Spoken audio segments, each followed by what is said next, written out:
le Seigneur.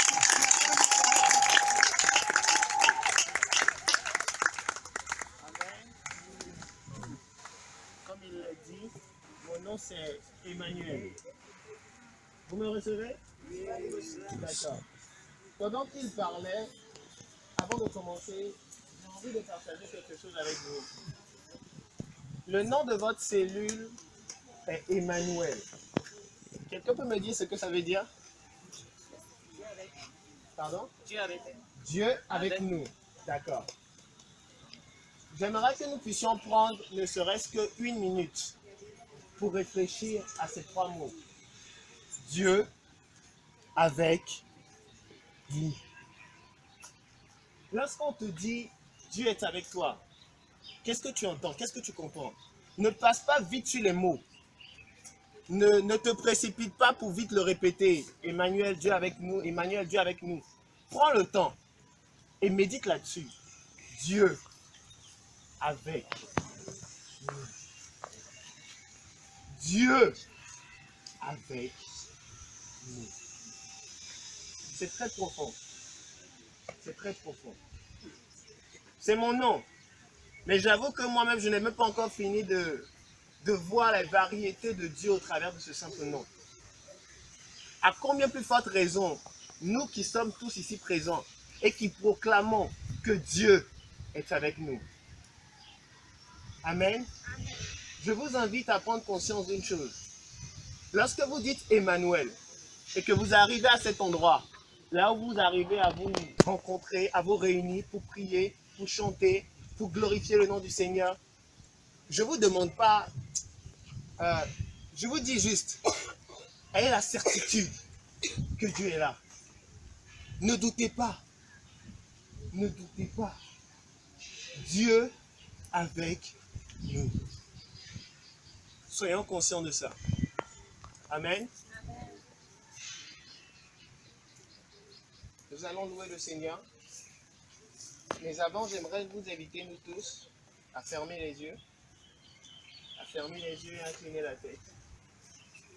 Fermer les yeux, incliner la tête. Et à nous remémorer les bienfaits de Dieu dans notre vie. Nous avons 10 doigts. Au fur et à mesure que tu vas te rappeler d'une merveille de Dieu dans ta vie, je t'encourage à compter avec tes doigts. Je t'encourage à compter avec tes doigts. Tu t'es réveillé ce matin sain et sauf. Tu respires. Tu vas bien. Tu arrives à mouvoir tes membres. Tu arrives à te déplacer toi seul. Tu as trouvé de quoi manger. Tu as trouvé de l'eau pour te laver. Tu as trouvé de quoi t'habiller. Tu as pu te déplacer. Et je vous assure que bon nombre de personnes sur cette même terre se sont réveillées ce matin avec des douleurs, avec des mots bizarres. Ils n'ont même pas trouvé de quoi se déplacer. Ils n'ont rien mangé jusqu'à présent. Encore pire, il y a d'autres personnes qui ne se sont même pas réveillées. Mais toi, tu es ici. Alors, est-ce que ton cœur peut se remplir de reconnaissance pour ce Dieu d'amour? Ce Dieu qui permet que tu sois ici. Ce Dieu qui renouvelle ses bontés, ses grâces dans ta vie. Ce Dieu-là. Ce Dieu qui t'a sauvé. Ce Dieu qui est venu vers toi pendant que tu étais encore en train de te mouvoir dans la boue du péché. Pendant que tu étais encore en train de te perdre. Pendant que tu aimais ta vie pécheresse. Il est venu vers toi. Il n'a pas considéré ta condition. Il n'a pas regardé au nombre de fois où tu l'as renié, au nombre de fois où tu l'as insulté. Il est venu rien que pour toi. Il t'a pris, il t'a lavé, il t'a essuyé et il t'a rendu juste. Tu n'as rien fait pour mériter ça. Nul sur cette terre n'est digne d'être appelé enfant de Dieu. Nul. Nous n'avons même pas mérité. Nous n'avons même pas mérité. Il n'y a rien qu'on puisse dire, qu'on puisse avoir qui peut être supérieur à ce que celui qui est mort hier sans avoir connu le Seigneur. Nous n'avons rien de plus que lui. Nous n'avons rien de plus que lui. C'est sa grâce qui nous a localisés. Et c'est sa grâce qui nous a pris.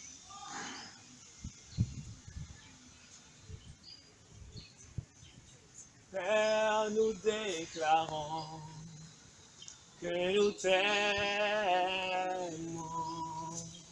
Nous déclarons notre amour sans fin à toi.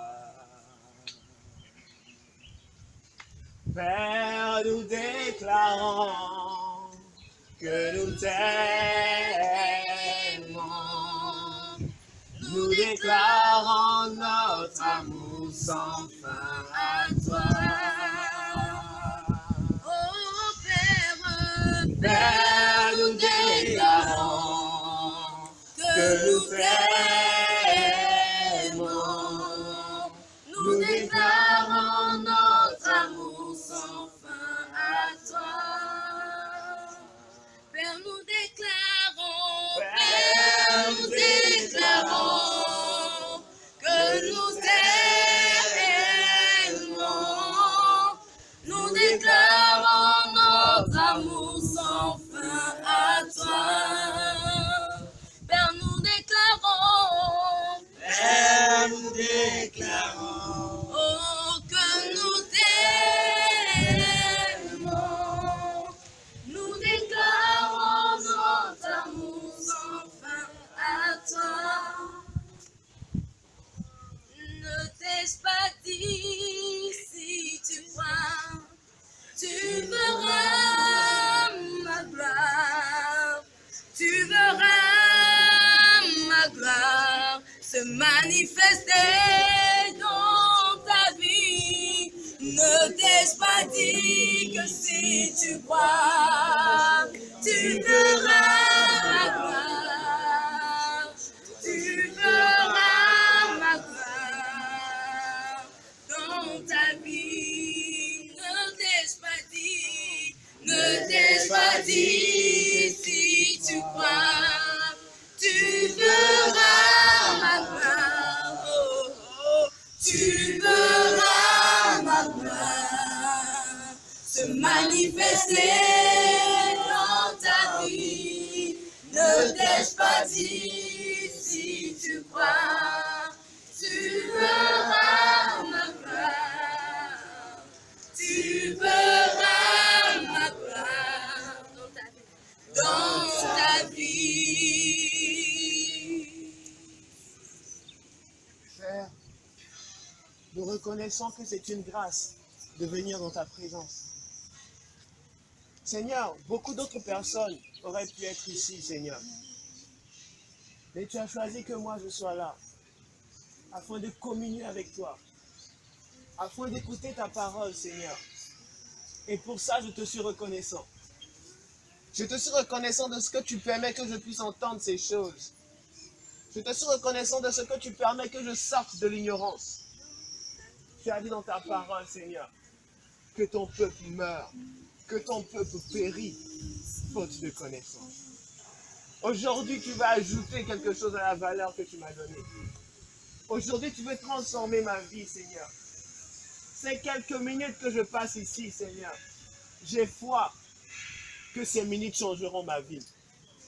J'ai foi que je suis venu t'écouter, Seigneur. Non pas écouter un homme, non pas écouter un serment. Je suis venu écouter ton Saint-Esprit qui me parle.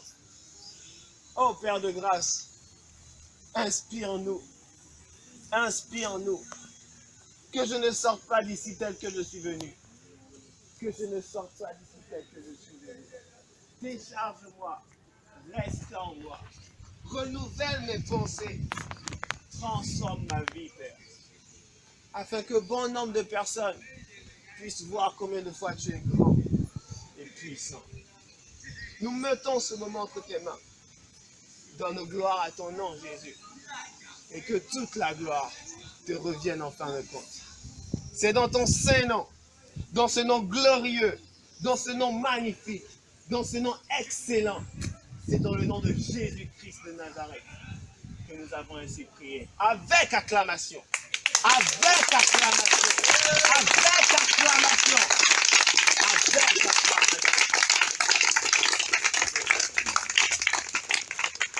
Amen. Nous Nous allons continuer avec le thème que nous avons démarré le lundi surpassé. Sur le thème, c'était le thème? C'était le thème? Être chrétien. Merci. Nous avons eu à voir deux choses importantes dont le chrétien doit prendre conscience. Quelqu'un veut bien me dire ces 2 points? Quelqu'un s'en souvient? On ouvre le cahier. Quelqu'un s'en souvient? Oui?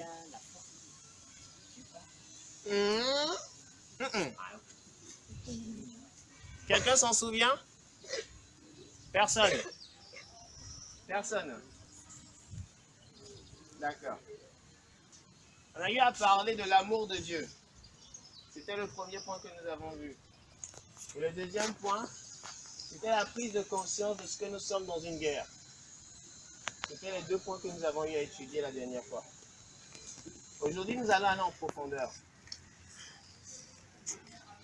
Le thème de mon message ce soir, si je dois l'intituler, je dirais la base du chrétien. La base du chrétien. J'aurais besoin de 4 personnes pour lire la parole de Dieu. Il y a des volontaires? Luc 18, 1 à 8. Qui le prend? Oui, ok. Romains 4. Quelqu'un qui lit très vite. Cette fois, ce passage, j'aimerais quelqu'un qui lit très vite. C'est Romains 4. Dans la version parole de vie. Quelqu'un a la version parole de vie? La version parole de vie. Ok. Romains 4. 1 Jean 4, verset 8. 1 Jean 4, verset 8. Qui le prend? Qui prend 1 Jean 4, verset 8? D'accord, merci. Et pour terminer, 1 Corinthiens 13, verset 13. 1 Corinthiens 13, verset 13. Qui le prend? D'accord, merci. J'encourage tout le monde à arrêter de faire ce que nous sommes en train de faire. Il n'y a pas plus merveilleux moment dans un message que d'écouter la parole de Dieu. Parce que tout ce que j'aurai à dire par la suite a été tiré de la parole de Dieu. Donc, s'il vous plaît, soyons concentrés et laissons le Saint-Esprit nous éclairer. Lorsque nous lisons la Bible, trop souvent, nous la prenons et nous la lisons comme un livre. La même Bible nous dit la lettre tue, mais l'Esprit vivifie. Lorsqu'on se permet de lire la Bible comme un roman, excusez-moi, vous allez vous perdre. Et c'est clair que vous entendez plusieurs personnes dire que la Bible se contredit. La Bible dit ceci et dit cela, je ne comprends pas. Il y a Salomon qui a eu 1000 femmes. Comment maintenant Dieu nous dit d'être très clair? Avoir une seule femme. C'est en cela. Parce que la personne ne lit pas la Bible avec l'Esprit de Dieu. Alors j'aimerais que nous puissions être focalisés et écouter. Nous avons déjà invité le Saint-Esprit et maintenant soyons disposés à recevoir de lui. Amen. Amen. Luc 18, 1 à 8. Luc 18, verset 1 à 8. Jésus leur adressa une parole pour montrer qu'il faut toujours prier et ne point se relâcher. Il dit, il y avait dans une ville un juge qui ne craignait point Dieu et qui n'avait d'égard pour personne. Il y avait aussi dans cette ville une veuve qui venait lui dire, fais-moi justice de ma patrie adresse. Pendant longtemps, il refusa. Mais ensuite, il dit en lui-même, quoique je ne craigne point Dieu et que je n'ai d'égard pour personne, néanmoins, parce que cette veuve m'importune, je lui ferai justice afin qu'elle ne vienne pas sans cesse me rompre la tête. Le Seigneur ajouta, entendez ce que je dis, le juge inique. Verset 7. Et Dieu ne fera-t-il pas justice à ses élus qui crient à lui jour et nuit et tardera-t-il à leurs égards? Verset 8. Je vous le dis, il leur fera promptement justice. Mais quand le Fils de l'homme viendra, trouvera-t-il la foi sur la terre? Amen. Amen. Romains 4, dans la version Parole de vie. Romains 4. Maintenant, qu'est-ce que nous allons dire sur Abraham, notre ancêtre? Qu'est-ce qu'il a obtenu par lui-même? Si Abraham a été reconnu comme juste à cause de ce qu'il a fait, il peut se vanter, mais pas devant Dieu. En effet, voici ce que disent les livres saints. Abraham a cru en Dieu, alors Dieu l'a reconnu comme juste en tenant compte de sa foi. Quand quelqu'un fait des efforts pour recevoir une récompense, il la reçoit. Ce n'est pas un cadeau, c'est quelque chose qu'on lui doit. Supposons au contraire que quelqu'un ne fait rien pour recevoir une récompense. Cependant, il croit en celui qui rend juste le pécheur. Alors Dieu tient compte de sa foi et le reconnaît comme juste. Et David chante son bonheur. Le bonheur de celui que Dieu reconnaît comme juste sont tenus comme de ses actes. Voici des gens heureux. Dieu a enlevé leurs fautes. Il a pardonné leurs péchés. Voici l'homme heureux. Le Seigneur ne tient pas compte de sa faute. Est-ce que le bonheur est seulement pour les Juifs ou bien est-ce qu'il est aussi pour les autres peuples? Nous avons dit, Abraham a cru en Dieu. Alors Dieu l'a reconnu comme juste en tenant compte de sa foi. Mais quand Dieu l'a-t-il reconnu comme juste? Après sa circoncision ou avant? Non, pas après, mais avant. Avant d'être circoncis, Abraham était juste parce qu'il croyait en Dieu. Ensuite, seulement, il a reçu la marque de la circoncision. Celle-ci montrait que Dieu le reconnaissait comme juste à cause de sa foi. De cette façon, Abraham est devenu le père de tous ceux qui croient en Dieu, même s'ils ne sont pas circoncis. Ceux-là, Dieu les reconnaît comme justes. Abraham est devenu aussi le père des circoncis. Je veux parler de ceux qui ne sont pas seulement circoncis dans leur corps, mais qui suivent en même temps l'exemple de notre père Abraham. Lui, il a cru en Dieu avant d'être circoncis.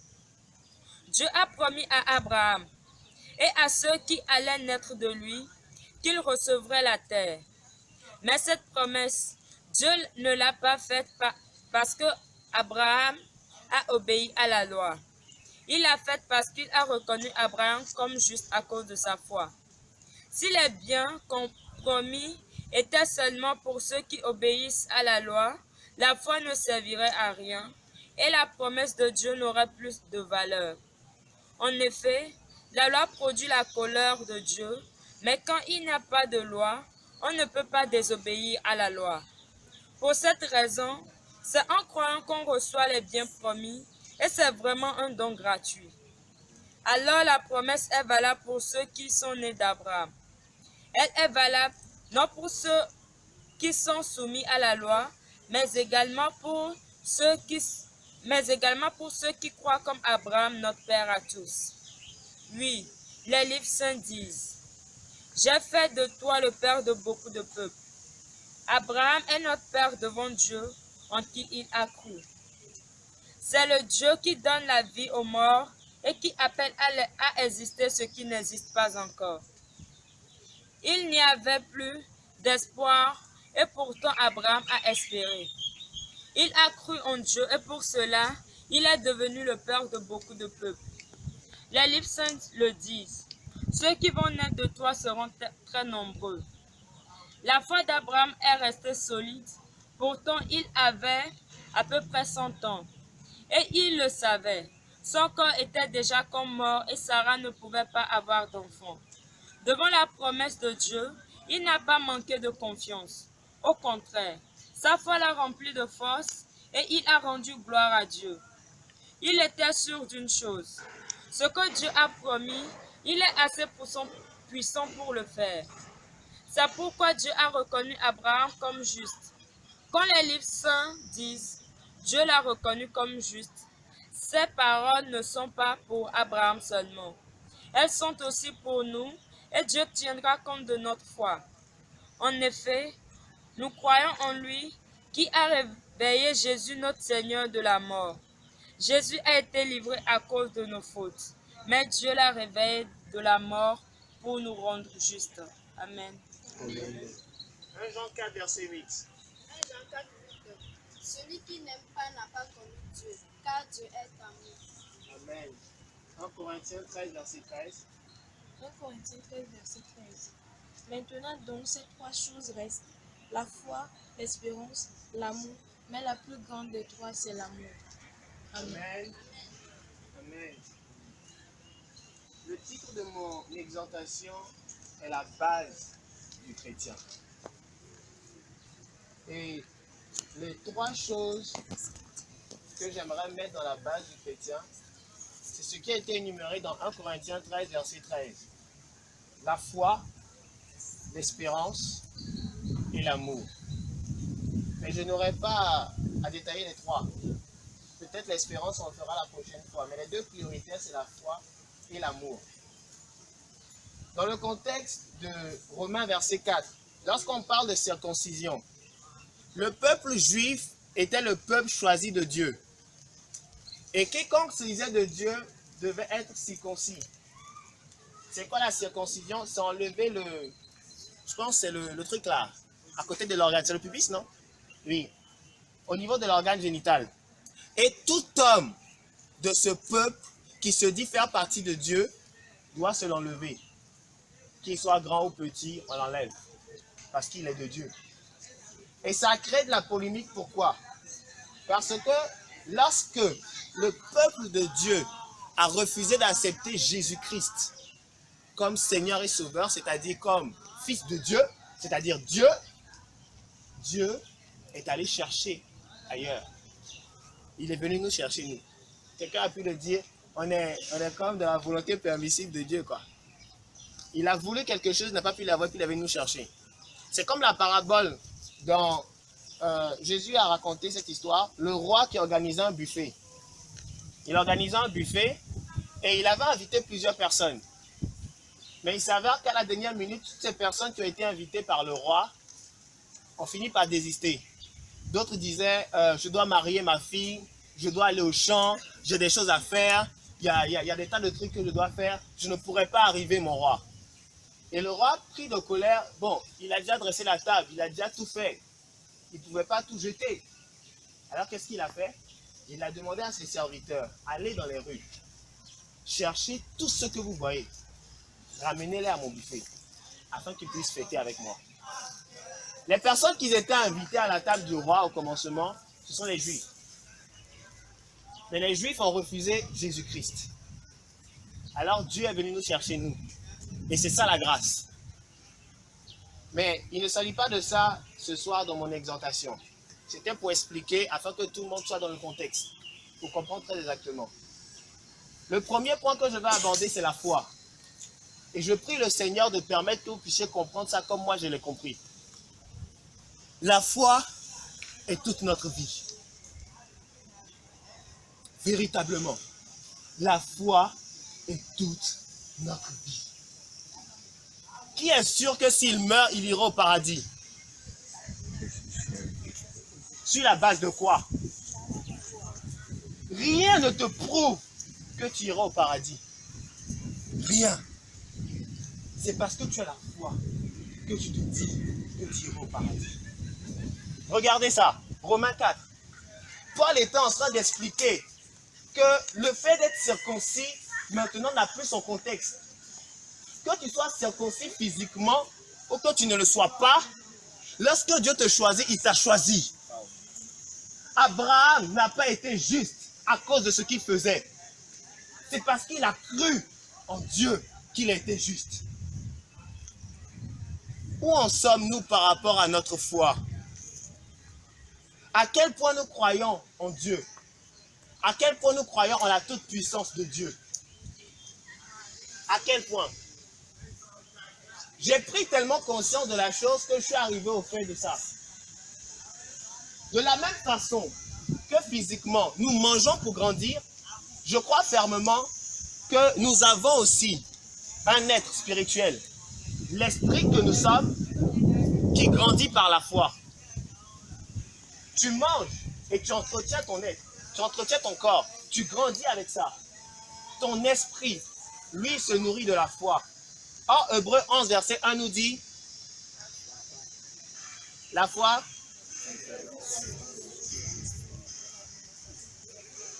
merci. Il faudrait qu'on comprenne ceci.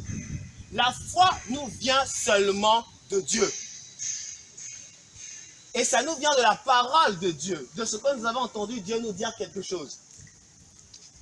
C'est ainsi que lorsque vous vous nourrissez de la parole de Dieu, vous vous nourrissez des enseignements, vous vous nourrissez de ce qui fait grandir votre esprit, vous devenez vraiment fort. La foi est ce qui vous rend fort. Lorsque vous arrêtez de nourrir votre esprit, il maigrit, il devient chétif et vous devenez vulnérable. Votre foi en Dieu est ce qui vous sauve. Vous perdez la foi en ce que Jésus-Christ est mort à la croix pour vous, vous êtes foutu. J'ai l'habitude de le dire, le salut, le sacrifice de Jésus à la croix est un package. Ça ne se prend pas en détail. Il est mort à la croix, il te l'a donné. Et toi, tu le prends avec ta foi. Guérison par la foi. Richesse par la foi. Réussite par la foi. Le salut par la foi. Et avant d'aborder l'autre point, qui est l'amour, j'ai envie de le dire. Le doute est l'ennemi de la foi. Vous pouvez être capable de faire 3 heures de prière pour qu'une âme soit sauvée. Dès que vous sortez de ce moment de prière et que vous voyez que cette âme pour qui vous priez se met à vous dénigrer, à vous insulter, et que vous commencez à avoir de simples pensées négatives envers cette personne, vous venez d'annuler 3 heures de prière. Cache. Vous venez d'ébranler votre foi. Ne blaguons pas avec ça. La foi, on ne la voit pas, mais je vous assure, c'est ce qui nous fait tenir debout. Je peux me tenir avec vous ici, avec assurance, vous dire Jésus sauve et il délivre.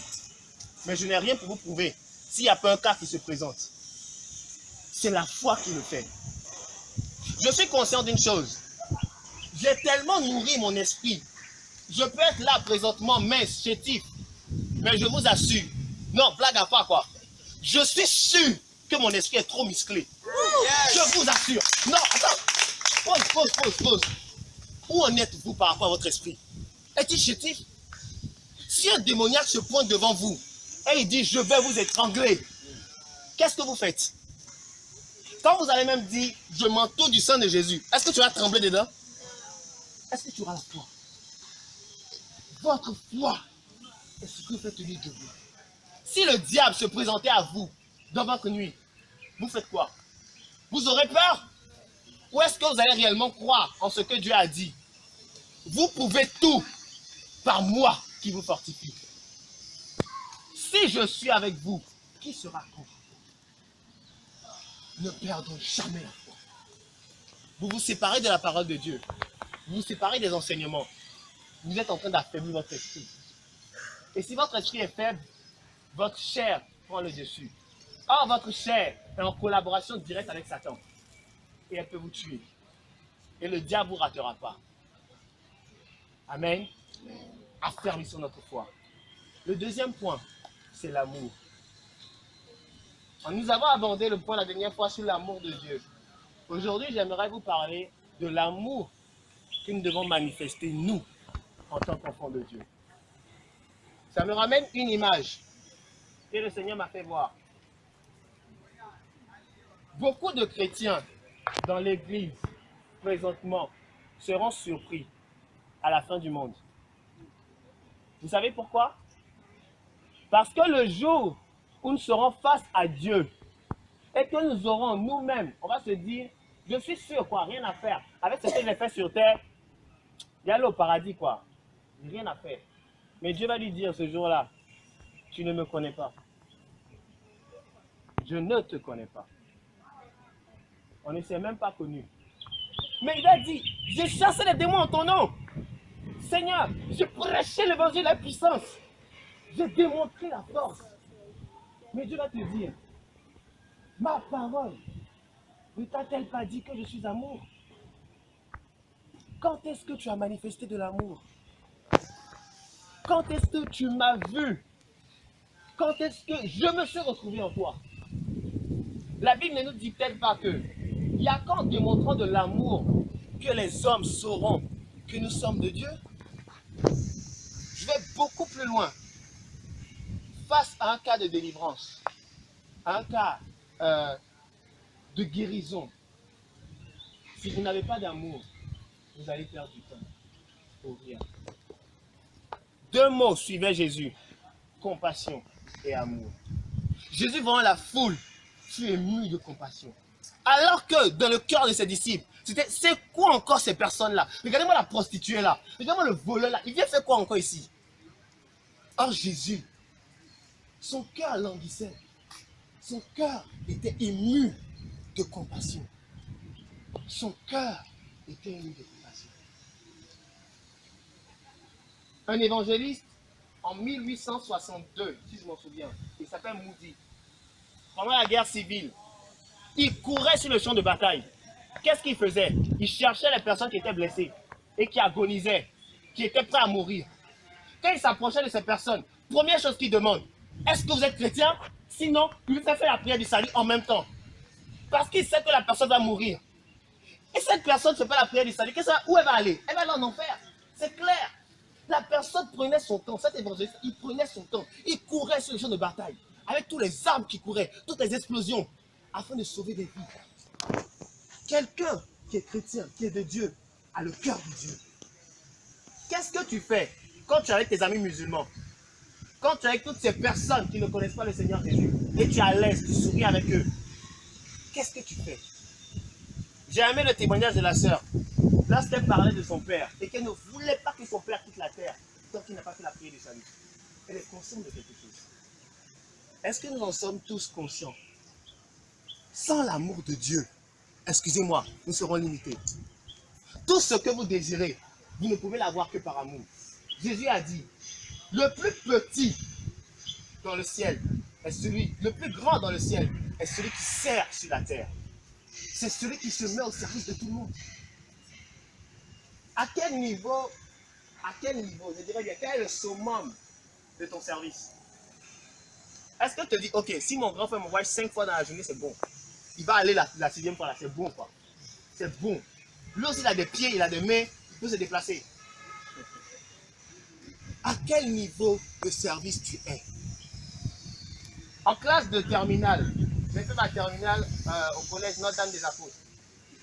Quand j'ai donné ma vie à Christ, j'ai tenu la risée de tout le monde. Oh, mon ancienne réputation était quand même bien. J'étais appelé le coureur de jupons. On me respectait à cause de ça. Mais quand j'ai connu le Seigneur, c'est fini. On a commencé à me dire, le gars, c'est un pasteur. Tu avais été chrétien, tiens, va m'acheter du pain, va m'acheter du pain, va m'acheter du pain. Et puis on m'envoyait en désordre. J'y allais. Les gars, j'y allais. Mais je ne savais pas ce que le Seigneur était en train de préparer. Un jour, le Seigneur m'a dit, Emmanuel, ta classe, je la veux. 1 semaine de jeûne et prière. J'ai dit, Seigneur, pardon, c'est pas moi. Qui va dire à ce gars-là? C'est pas possible. Le Seigneur m'a convaincu. Je sais voir le major général. Elle dit, essaye de... Pardon. Fallait voir le conseiller spirituel. C'est pas la conseillère spirituelle. Essaye de... Sérieux, ça peut être Dieu. Hein. Mais si tu veux en faire ça, nous deux, quoi. Pas la classe. Ils vont refuser.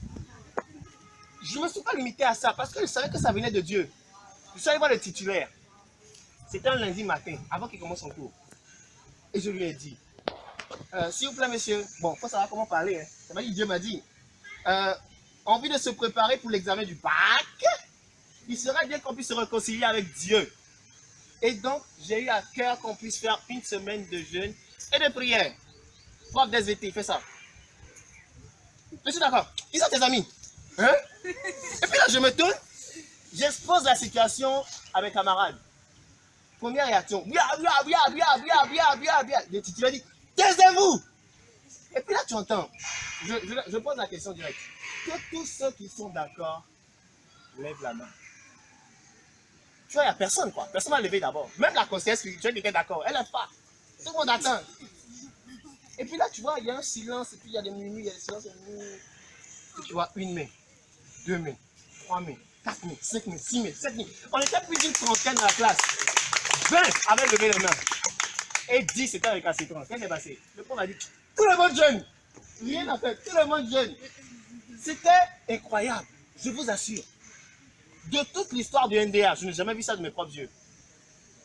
À chaque récréation, on était tous en classe. Personne ne sortait. Le jeudi, avant le dernier jour, le Seigneur a dit, je veux un moment magnifique de prière. Après le dernier cours, vous n'imaginez pas, on a fermé la classe. Tout le bâtiment venait voir ce qui se passait dans la classe de terminale D1. Le Seigneur était descendu. Les gens étaient en train de pleurer par terre. J'ai vu que tu vas faire des chichis. Garçon, elle était au pied du Seigneur. Elle demandait pardon. Mais comment c'est arrivé? Parce que le cœur a servi. Parce que le cœur aimait. Parce que le cœur a accepté de se soumettre. Ta dimension d'amour en est où? Quand la Bible dit, si vous avez la foi comme un grain de se lever, vous pouvez dire à cette montagne, déplace-toi. L'amour est la base. Après la foi. Tu n'as pas d'amour, tu ne peux rien faire. Je nous invite vivement à développer ces deux points-là. Et vous serez inébranlables. Inébranlables. Inébranlables. Inébranlables. Que Dieu nous aide à prendre conscience de ça. À prendre conscience de ça. Chrétiens, on nous reconnaîtra véritablement lorsque nous allons aimer. Lorsque nous allons aimer. Lorsque nous allons aimer. Lorsque nous allons aimer.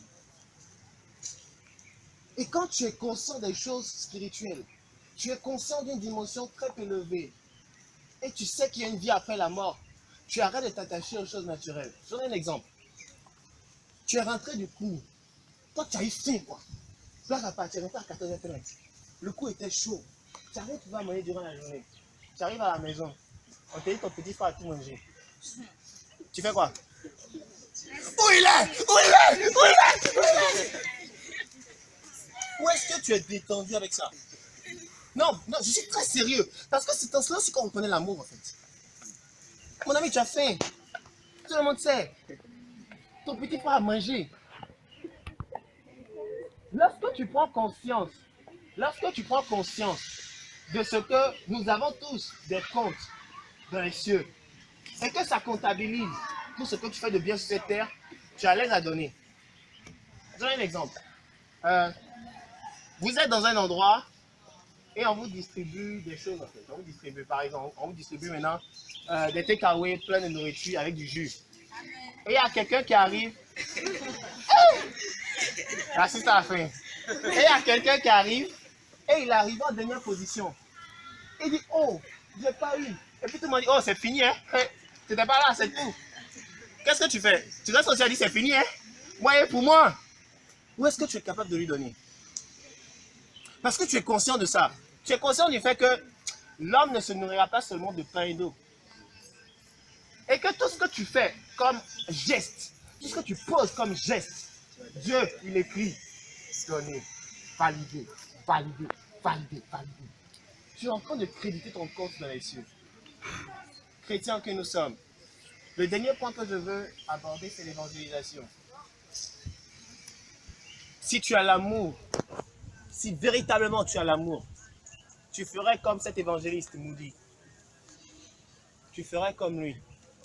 Tu sauras véritablement que le salut est une urgence.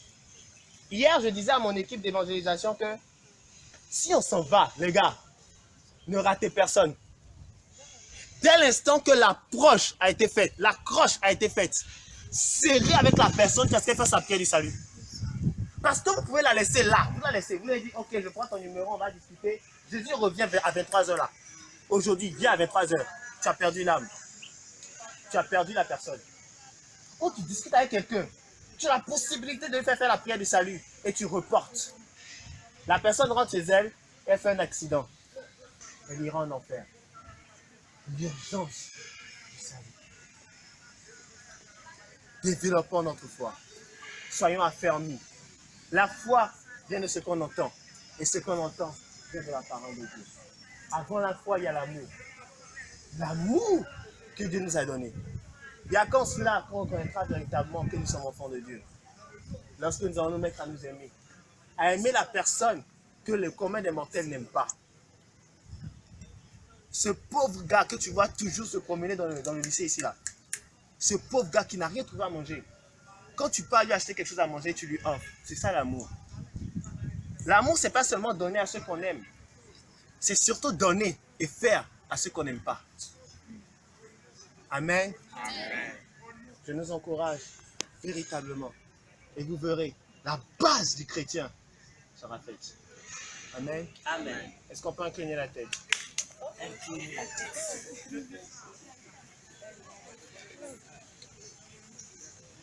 Est-ce qu'on peut se concentrer? Est-ce qu'on peut demander à Dieu de nous aider à faire grandir notre foi, à faire grandir notre amour? L'amour n'est pas une chose. L'amour est une personne qui a quitté le ciel pour la terre des hommes, afin que nous soyons sauvés. Concentrons-nous sur Dieu. Demandons à Dieu d'augmenter notre foi et de nous aider à le connaître beaucoup plus.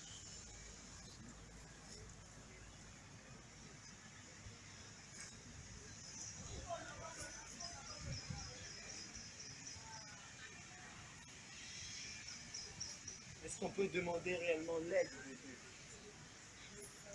Est-ce qu'on peut se focaliser? Je suis sûr que dans ta vie là, il y a quelqu'un que tu n'aimes pas. Sa tête ne te plaît pas.